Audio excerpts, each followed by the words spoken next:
¿Cuánto dijimos que provoca de ultrafiltrado o ultrafiltra el riñón al día? 180 litros. Exactamente, de 170 a 180 litros, ¿no?, al día de sangre, ¿no? Sí. Provoca su ultrafiltrado. Ya quedamos que es incompatible perder, pues, inclusive, ¿qué les gusta? El 15-20% de su ultrafiltrado el riñón. No podríamos, ¿no? No podríamos estar tomando 20 litros de agua al día o ingiriendo igual cantidad de sólidos para reponerlo. Entonces el riñón es experto en ultrafiltrar esos 170 litros del volumen plasmático y en producir solamente 1.5 a 2 litros de orina al día de manera normal. Sí. Entonces, no se puede ajustar. Sí, a ver. Sandy, Sí, eres tú. Tú sabes, amiga. No sé de bien. No tenemos tanto dinero como los de la justicia. Eso explica muchas cosas. Sí. No sé. No sé Y si lo corres hacia la izquierda para que Ajá. Pero no se preocupen. Dale una patada. ¿Al doctor o al cañón? No, hoy dijeron dale una patada. Al cañón. Pero eso no lo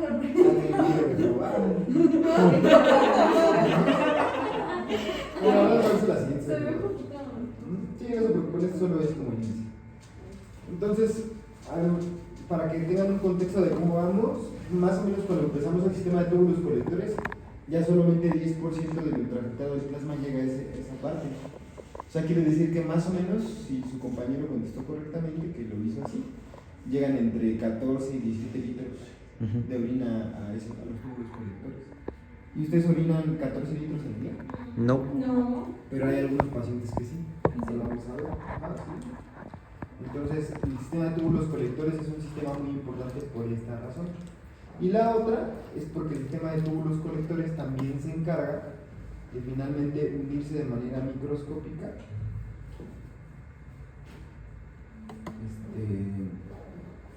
con otros túbulos colectores para establecer los conductos colectores, ¿vale? Y los conductos colectores se van a ir uniendo de múltiples nefronas para desembocar en estas que quedamos, que son las puntas de las papilas. Entonces ya estamos en la última parte de formación de la orina. Entonces, pues biológicamente proviene del mesénquima metanéfrico, y esto pues es importante porque forma un primordio ureteral y viene del metanefros, a diferencia del mesonefros que forma el resto de la nefrona. Entonces, embriológicamente, los túbulos colectores provienen de otro tipo de tejidos y se comportan por tal manera de una diferente forma. Bueno, entonces vamos a ver, este es como que el metanefros, de donde vienen los túbulos colectores, y están más emparentados como ya con los ureteros, con inclusive con los testículos, con los ovarios, y este es el esquema clásico, ¿no? Ahí hemos quedado unos en el túbulo distal, ¿se acuerdan? Que tiene una parte, dos porciones. Sí. ST1 y ST2, y al final del TCD2 se quedaba con uno exactamente, un túbulo conector. Entonces, diversos túbulos conectores de diversas nefronas, esta es una yuxtamedular y esta es una yuxtacortical o una cortical, se unen para formar estos que se llaman conductos colectores. Ahora, que vengan de otro origen embriológico quiere decir también que eso está relacionado mucho con su función, y seguramente lo voy a preguntar en tu examen. La parte de los túbulos colectores es la parte que es sensible a las respuestas hormonales del cuerpo. ¿Bien? Entonces aquí vemos otro esquema que está como emparentado con la vasculatura compleja de los riñones, y si ven los túbulos colectores, vean ¿se acuerdan de las asas? Sí. Está bonito, miren, porque aquí es el glomérulo, bueno, lo que nos alcanza a permitir ver la imagen. Si quieren, ahorita les paso la presentación. De hecho, también traen la memoria y les paso las presentaciones de una vez. Sí, yo tengo gracias. ¿Vale? Para que vean cómo el glomérulo pues está en corteza, ¿no? Si ustedes quieren hacer, por ejemplo, una biopsia, pues tendrían que implicar corteza para que estudiaran la enfermedad glomerular. Y pues las partes del túbulo proximal, que es la convulta, Ujú. y la La recta recta. están también en corteza. Y el asa, como ustedes recuerdan, tiene que descender a la La médula. médula. Las que hacen contracorriente hasta la médula interna. ¿Recuerdan? Por la Sí. hiperosmolaridad que está en la médula interna. Ujú. ¿Ya ven cómo se sabe? Bueno. Sí. El punto es que el túbulo distal vuelve a la corteza, ¿no? Y en sus partes iniciales, ¿no? También lo está, pero vean, por ejemplo, para los conductos colectores, ¿no? Por ejemplo, aquí está, aquí es otro glomérulo, Ujú. pars conjunta, pars recta, descendente, ascendente, rama gruesa ascendente, túbulo distal, Ujú. ajá, en su parte inicial, parte final, DCT1, DCT2, túbulo conector, ¿ya Ujú. vieron? Y estos son los colectores, y vean los colectores cómo vuelven a descender hasta la médula profunda, Sí. uniéndose con otros conectores de otras nefronas hasta la papila. Pero esto es importante porque finalmente también las partes finales de los túbulos colectores se encargan de la regulación final del equilibrio ácido-base del cuerpo. Ajá, ahorita vamos a ver a través de qué células. Es muy sencillo, ¿eh? Bueno, entonces, cuando nosotros hablemos del túbulo colector, y esto va a ser pregunta de examen, hablamos principalmente de dos grupos de células principales. Bueno, de células.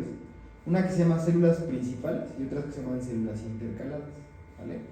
Las células principales se encuentran como en las partes iniciales, o su densidad es mayor en las partes iniciales del túbulo colector, y las intercaladas son más prominentes hacia partes más profundas, ¿vale? Entonces aquí vemos diferencias. Pero no quiere decir que no haya células intercaladas en las partes iniciales del túbulo colector. Eso es importante que ustedes lo sepan también. Este esquema está muy bonito. Bueno, a mí todos los esquemas me gustan más. Ya parezco así como la tía, ¿no? ¡Ay, qué bonito está esto! No les gusta. Bueno, pero este esquema sí está bonito. Luego checa la presentación en casa.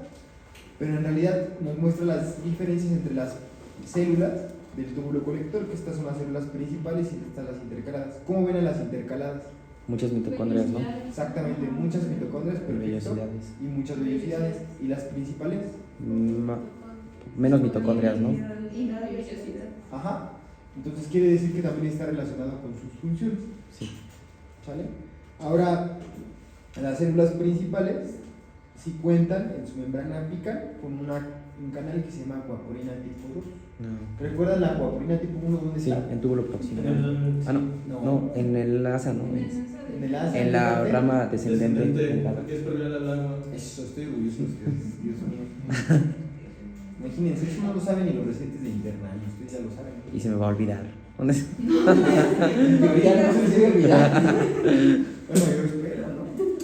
Bueno, las acuaporinas 2 ya están en las células principales y son las dianas de una hormona que se llama hormona antidiurética. Ah, arginina vasopresina o antidiurética, perfecto. Ahora, correlación clínica, la diabetes insípida. Exactamente. Bueno, hay una diabetes insípida central y una diabetes insípida nefrogénica. Pues ambas, pues esto es como que el mecanismo, ¿no? Aunque sabemos que en la nefrogénica el problema son mutaciones intraseñal en la translocación de acuaporinas tipo 2, ¿verdad? Y en la diabetes insípida central, pues es que no hay arginina vasopresina, ¿no? Pero en realidad esas acuaporinas 2 se van a encargar de reabsorber el agua cuando la osmolaridad del organismo se incrementa, ajá, cuando hay incrementos en la concentración de sodio, por ejemplo, si se van al Corona Capital o al Pal Norte, ¿no? Que es ahorita, va a ser ahorita, entonces se van ahí y luego se les ocurre irse a Monterrey y rehidratarse con 2 litros de cerveza, que ustedes no saben que es diurética, entonces su sodio va a subir. Y la subida de sodio es como el estímulo más importante para que se transloquen acuaporinas tipo 2. O sea, ahí lo vamos a ver. Y este es un corte, una micrografía electrónica, donde se ven las células. Vean, estas son las intercaladas. Y sí se ven muy diferentes, ¿ya vieron? Se ven muy diferentes, o sea, se ven muy parecidas a lo del esquema, a las principales, ¿no? Que en realidad tienen mecanismos como de generación de energía pues más bajitos. Ahora, las células intercaladas, pues sí se llaman intercaladas porque sí están entre las células principales. Su nombre así lo orienta, ¿sale? Y la célula principal tiene otro canal muy importante que es el ENAC. Ajá. La intercalada tiene muchísimas bombas, protones ATPase, sobre todo la subtipo A, bueno, ahí vemos otro esquema de microscopía electrónica de ambas células, ¿no? Que estas, las de los velocidas, ¿cuáles son? Intercaladas. Ajá, y esta sería la principal. Principal. Ajá. Bueno, los mecanismos de transporte, pues solo podríamos repasarlo, ¿verdad? Pero en realidad en este segmento del túbulo hay difusión pasiva, ahorita vamos a explicar cuál, ¿verdad? Nada más mediada a través del gradiente de concentración, difusión facilitada a través de transportadores específicos, todo es transporte pasivo, y también va a haber uniportadores, importadores y antiportadores. ¿Vale? Entonces, las células principales, de una vez nos lo vamos aprendiendo, son las células que se encargan del transporte iónico en esta parte del túbulo. Ajá. Tienen transporte transcelular, paracelular y excreción. El transporte iónico se va a mediar a través de varios canales. El que se tienen que aprender sí o sí es uno que se llama ENaC. El ENaC, entonces seguramente es pregunta del examen, el ENaC es el principal canal iónico que se encuentra en las células principales y se encarga de la reabsorción de sodio. También estaba el DCT2, ¿no? Ah, bueno, DCT2 porque DCT2 se parece al colector. Ajá. Es correcto esa afirmación. Y es muy importante porque es la parte del riñón que es sensible al control hormonal a través de un sistema muy famoso, usted ya lo conoce, que es el sistema renina-angiotensina-aldosterona. Sí. El sistema renina-angiotensina-aldosterona se va a encargar de la reabsorción de sodio y con ello de volumen, ajá, cuando hay situaciones que causan hipoperfusión. Si no tuviéramos ese sistema, no se controlaría la excreción final de agua, que a este punto llega a los 14 litros, a 18 litros. Entonces, también eso es importante, ¿vale? ROMK también se encuentra, como también en TCD2, y el transporte de cloro también tiene su importancia, y el transporte de agua a través del sistema de acuaporinas. Este es como el esquema principal. Ajá. Y aquí vemos ENaC, ajá, que se va a encargar de la reabsorción de sodio. Entonces, esto es muy importante. La aldosterona, que se secreta en la corteza suprarrenal, se va a sintetizar a través de los estímulos que desencadenan la hipoperfusión renal, ¿verdad? O la hipovolemia. Este se va a unir a través de un receptor nuclear, va a difundir de la sangre hacia dentro de las células del túbulo colector y se va a unir a un receptor de mineralocorticoides o receptor MR. ¿Sale? Este receptor también se puede bloquear a través de la administración de fármacos. ¿Cómo qué fármacos? Ya Los lo hemos antagonistas hablado. de la aldosterona. Ajá, Espironolactona. Perfecto. ¿Qué más? Hay otra cosa que se llama, Hipoaldosteronismo. pues sí, es parte de lo mismo, pero más bien el hipoaldosteronismo es porque no se produce aldosterona. Por ejemplo, la insuficiencia suprarrenal. Pero otros fármacos, espironolactona, amiloride, triamtireno, ¿sale? También hay algo que se llama finerenona. Entonces actúan a este nivel. Entonces lo que se provoca al unirse la aldosterona con el receptor de mineralocorticoides es una transcripción a nivel nuclear, donde va a establecer que se genera una serie de mediadores o segundos mediadores internos. Los más importantes son los de esta familia, SGK1, ¿sale? Estos se van fosforilando y van pues estableciendo pues cadenas, ¿no?, de fosforilación con otras moléculas que van a tener varios como efectos. Los que siguen fosforilando, por ejemplo, proteínas de la familia SGK1, van a tener un efecto estimulador del ENaC.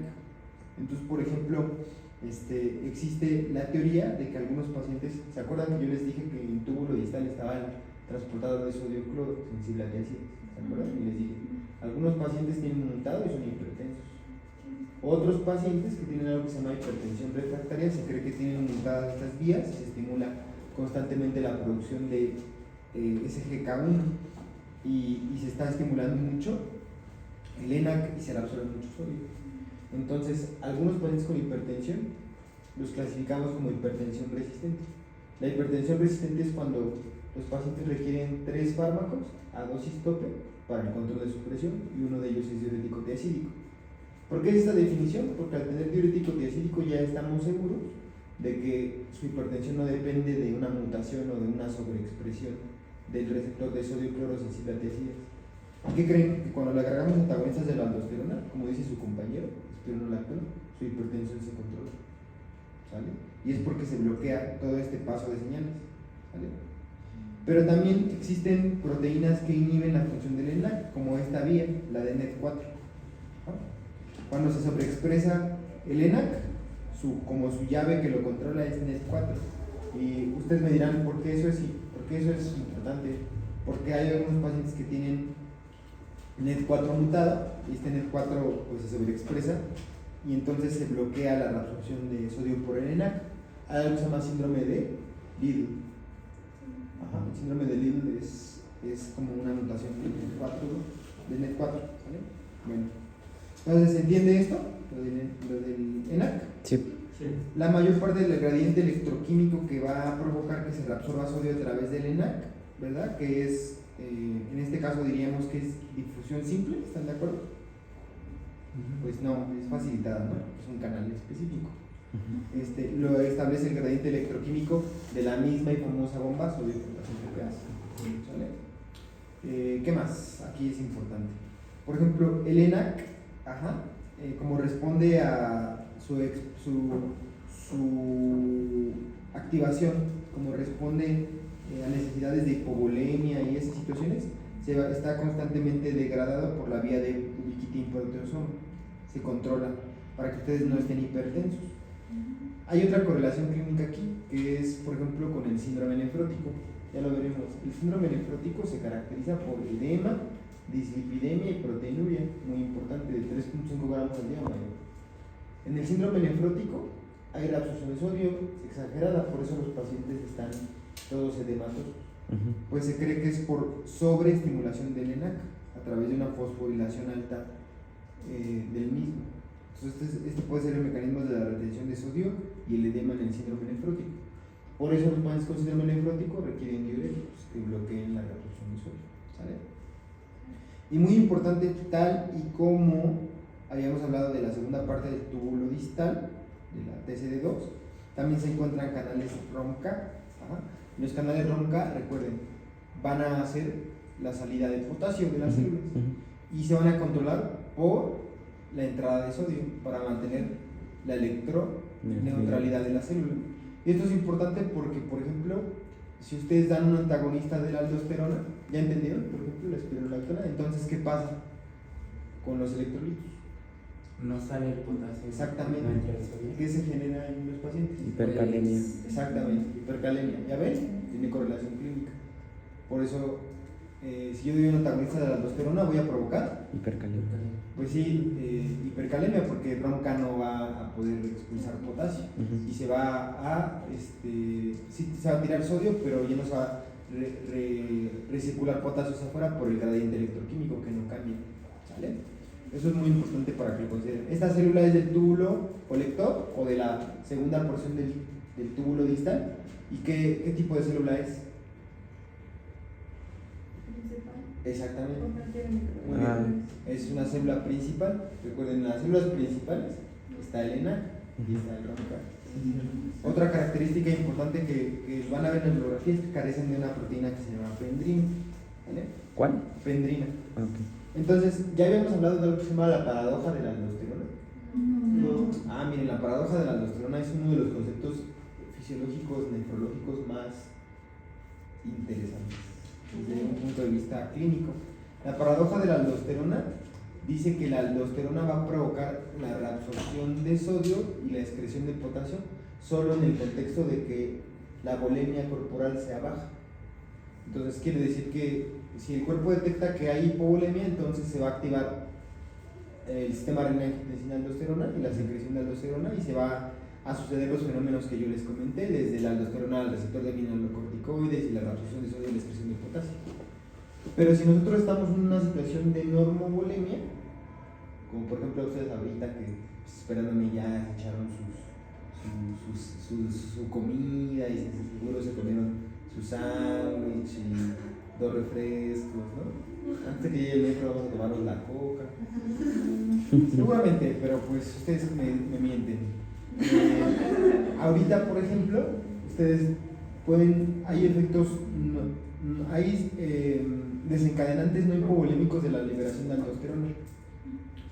Y la aldosterona puede provocar, en una situación de normovolemia, la excreción de potasio cuando hay ingesta de potasio alta. Por ejemplo, cuando ustedes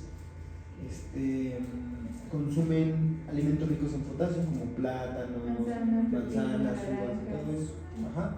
Si ustedes consumen potasio altos, la aldosterona va a actuar para que estos mecanismos se lleven a cabo, pero se bloquee la reabsorción de potasio y se active el ROMK. O sea, va a actuar a través de la misma vía, pero para estimular directamente a que ROMK actúe y expulse potasio.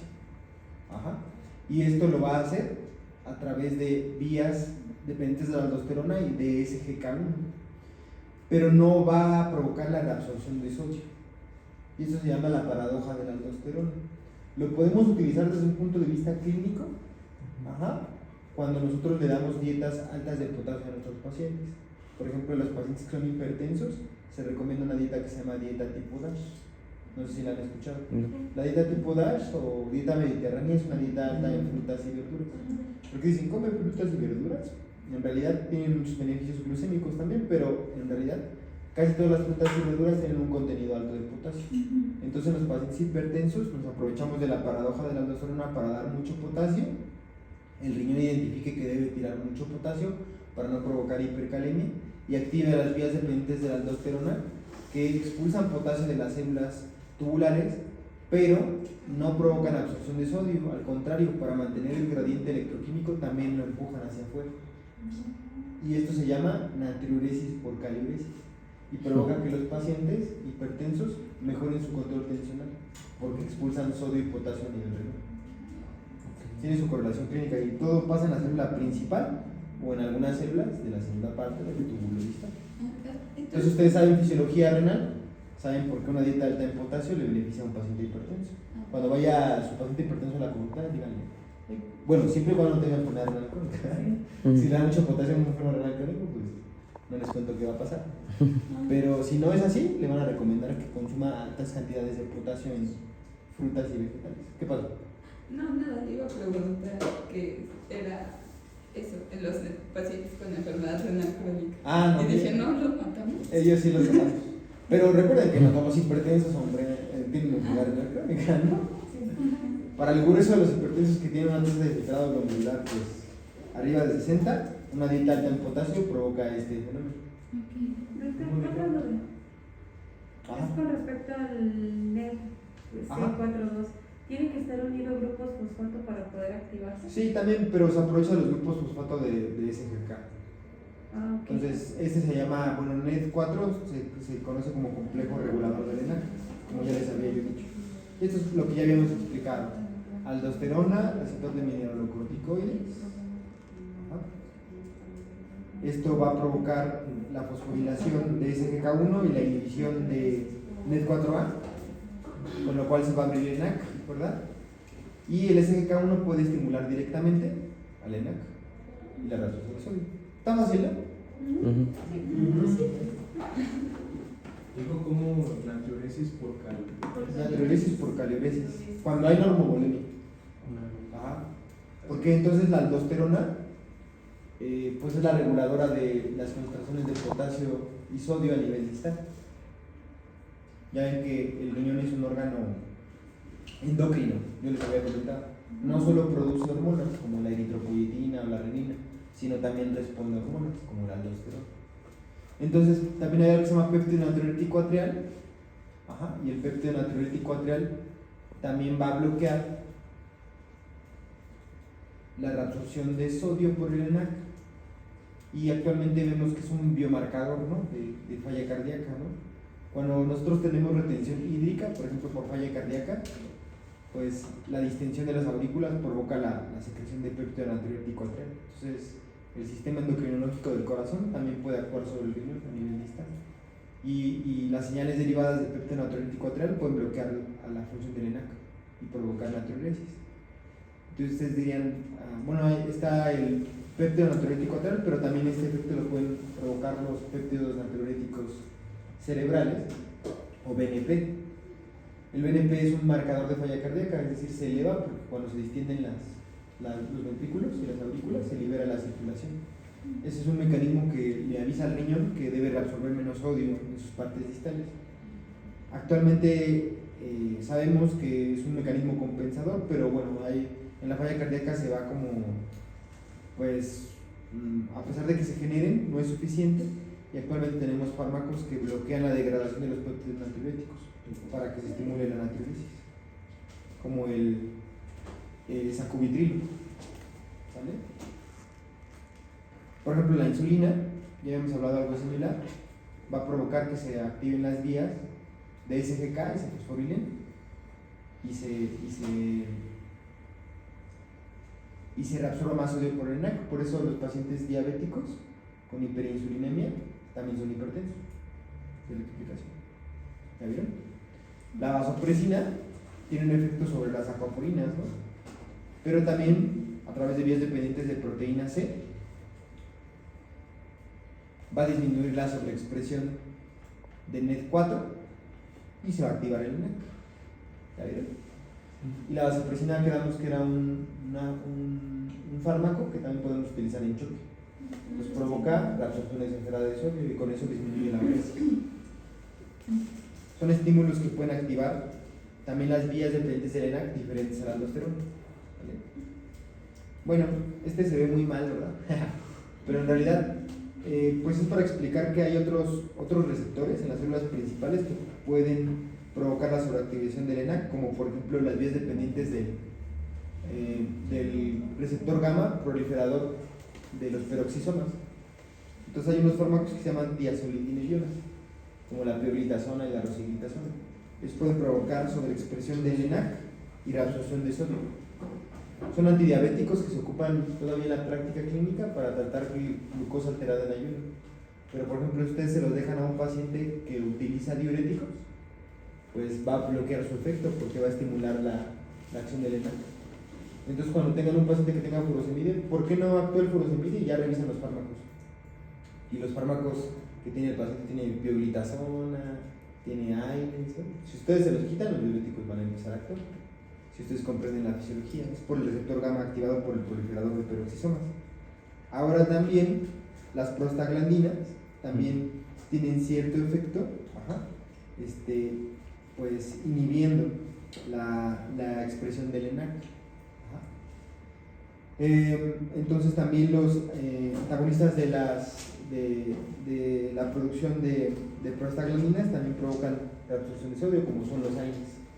Entonces siempre les digo fármacos contraindicados en falla cardíaca porque provocan reabsorción de sodio y nadie me contesta nada, pues en realidad son los AINES, las tiazolidinedionas, ¿no? Porque bloquean los mecanismos por los cuales podemos hacer natriuresis. Eso es muy importante. El transporte a través de ROMCA también tiene sus propios reguladores, ¿sale? Esto es importante también. Y la aldosterona entonces también promueve señales nucleares a través de la misma vía de SGK1 que promueve la excreción de potasio. Entonces la aldosterona es una hormona que provoca la absorción de sodio a través del y excreción de potasio a través de ¿ya ven? Y ustedes que no tienen confianza en ustedes mismos. Bueno, es importante mucho el gradiente electroquímico. El cloro puede aprovechar pues a pasar a las células principales a través de portadores de cloro, o también puede pasar a través de vías paracelulares, a través de las clavinas. Ahí va. ¿Vale? Entonces, esto es importante porque si ven ahorita ya no estamos hablando de aminoácidos, ya no estamos hablando de glucosa, ya no estamos hablando de calcio, ¿se acuerdan? Eso ya pasó, eso ya es pasado, ya no me acuerdo, como de mi ex, ¿no? O sea, la glucosa ya se reabsorbió ¿en dónde? Túbulo proximal. Eso, ¿en dónde? En ese GLT. ese GLT. Ajá, 1 y 2, ¿no? Potasio, todavía, ¿no? Vemos que aquí se está reciclando. Pero por ejemplo, calcio. En túbulo distal. ¿Se acuerdan de unas que se llaman? Bueno, el calcio pasa paracelular por ASA, recuerden. Pero también tiene receptores en túbulo distal específicos, ¿se acuerdan? El TRPV4. Exactamente. ¿Y los aminoácidos? ¿Dónde? Túbulo proximal. Eso. Entonces, el cloro todavía tiene cierto transporte aquí, ¿sale? Y esto es lo más importante también, el transporte de agua. Entonces, seguramente será pregunta de examen. Las aquaporinas 2 están en el lumen y van a provocarse o se van a expresar aquí en respuesta a la acción de la hormona antidiurética. Entonces, la hormona antidiurética pues tiene su estímulo. ¿Dónde se produce la hormona antidiurética? ¿Alguien sabe? Sí, En la neurohipófisis. Eso.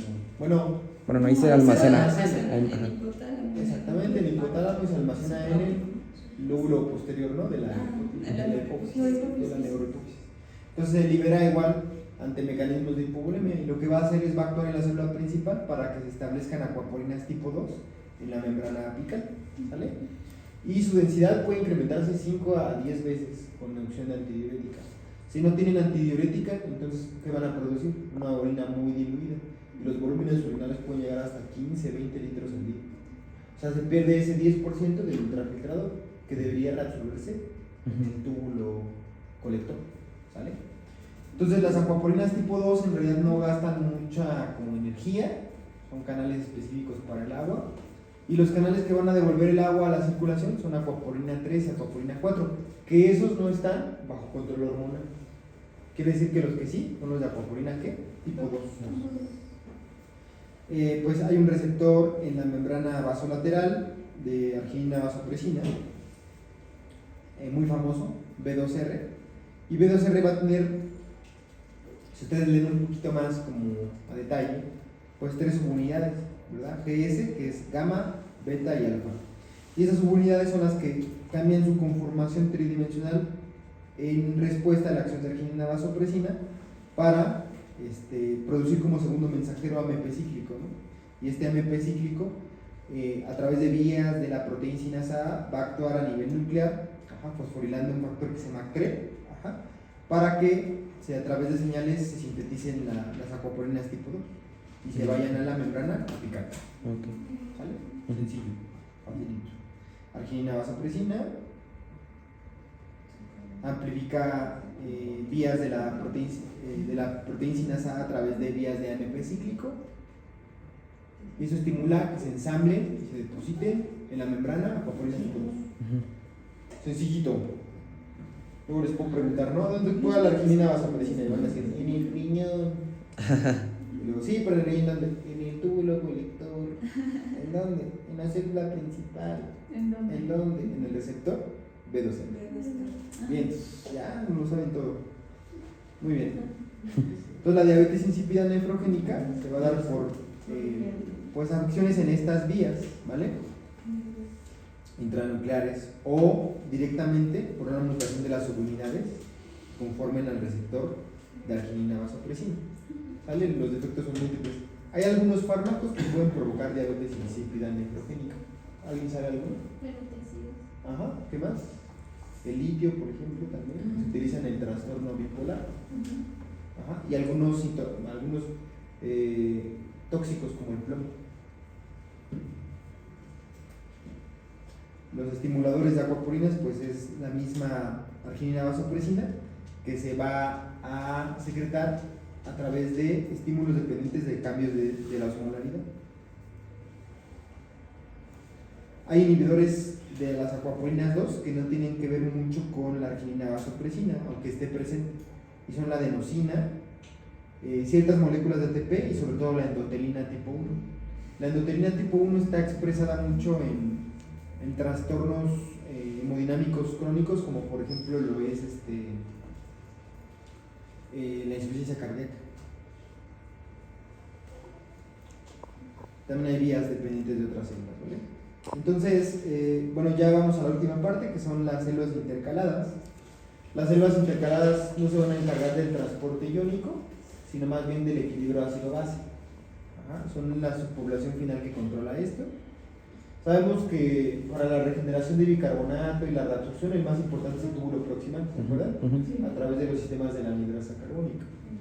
Pero se ha visto su importancia de estas células en diversas situaciones como la acidosis crónica, como por ejemplo con la enfermedad renal, o en nosotros que tenemos una dieta de tipo occidental, con que consumimos gran cantidad de proteínas y generamos gran cantidad de ácidos titulares. Todas las células intercaladas son de 3 distintos tipos. Está la célula A, la célula B y una que se conoce como célula no A y no B, que en la literatura está como pues en discusión. Su papel es intermedio o se cree que puede migrar a convertirse en una célula tipo A o una tipo B, dependiendo si hay acidosis o alcalosis crónica. ¿Sale? Muy bien. Entonces aquí vemos los diversos esquemas. Como pues no quiero que se confundan, ¿verdad? En realidad aquí estas muestran los diversos constituyentes, pero para que lo diferencien, por ejemplo, las células intercaladas, las tipo A, muy sencillo, pues van a tener protones ATPase. Son estas bolas azules. Y las tipo B van a tener sobre todo pendrina, que es una molécula importante. Y las no A, no B pueden tener ambas porque pues, se cree que migran hacia un fenotipo y otro. Entonces, así como lo más importante para ustedes sería las células intercaladas tipo A, son las células encargadas de la excreción de ácido, de protones, a través del sistema del protón ATPase. Entonces, se están sobreexpresadas en las situaciones que generan acidosis crónica. Ajá. Y las tipo B se van a encargar de la regeneración y la síntesis de bicarbonato a través del sistema de pendrinas. ¿Vale? Entonces esta es una célula principal, ya quedamos, ¿no? Sodio de potasio ATPase, vasopresina, coagulina 2, ENA y ROMK. Y las células intercaladas, vean, requieren muchísimas mitocondrias porque tienen muchísimos más requerimientos para síntesis y excreción activa de sustancias. O sea, estos sí se gastan energía. Esto sí le dicen a la célula principal, le dicen siéntate en lo que trabajamos, no sé. Y bueno, aquí vemos una tipo A, en la cual vemos su característica fundamental, que es la presencia de hidrogenión ATPase, ¿vale? Para la excreción de ácidos orgánicos, ¿sale? Esto es muy importante. Ahora, esto es importante porque, por ejemplo, vean a las células tipo B que van a tener pendrina, que se van a encargar del reciclaje de bicarbonato. Entonces las células intercaladas de tipo A se activan de manera preferente cuando el pH urinario desciende a menos de 4.5. Cuando el pH está más a la alcalinidad, las células intercaladas de tipo A no actúan. Entonces en acidosis se sobreexpresan las intercaladas tipo A. ¿Sale? Y bueno, pues es un modelo tridimensional de los mismos. ¿Sale? El reciclado o la expulsión de protones a la luz del túbulo cumple dos funciones: que la orina los expulse o que reaccionen con CO2 y a través del sistema de la anidrasa carbónica puedan primero el CO2 difundir a la célula, reaccionar con agua y a través de la célula a través del sistema de la anidrasa carbónica tipo 2 regenerar bicarbonato. Por ejemplo, aquí es muy importante el efecto de la pendrina, que la pendrina tiene sobre todo este transportador afinidad para la reabsorción de cloro a nivel de las células tipo B, y también la excreción de bicarbonato para que se recicle en el lumen y se pueda reabsorber a través de su división a CO2 a través del sistema de la anidrasa carbónica tipo 1. Entonces aquí vemos estos canales que tienen las células intercaladas tipo A, que son dependientes de la utilización de ATP. Estos transportadores, por ejemplo, NH1, NKCC1 y AE1, son cotransportadores que van a devolver, por ejemplo, el bicarbonato a la circulación. NKCC1 va a regresar pues, cloro, sodio y potasio a la célula para que se recicle, y NH1 se va a encargar de establecer gradiente electroquímico para meter sodio a la célula y sacar protones, porque también recuerden que no todos los protones se deben excretar a través de la orina. Y esta es la célula intercalada tipo B. que más que nada se va a encargar de la reabsorción de bicarbonato. Esto tiene que limitarse por la pendrina. La pendrina es la que hace que recircule bicarbonato. Hay algo que se llama síndrome de Pendred. El síndrome de Pendred se caracteriza por la mutación de pendrina. Si está mutada la pendrina, entonces ¿qué trastorno metabólico tendrá el paciente? Hipocloremia. No hay secreción de bicarbonato. Alcalosis. Ajá.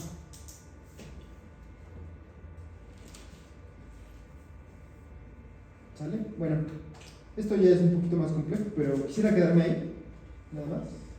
Ya lo demás, en realidad, son como cosas más genéticas. Pero es básicamente lo que quiero que sepan.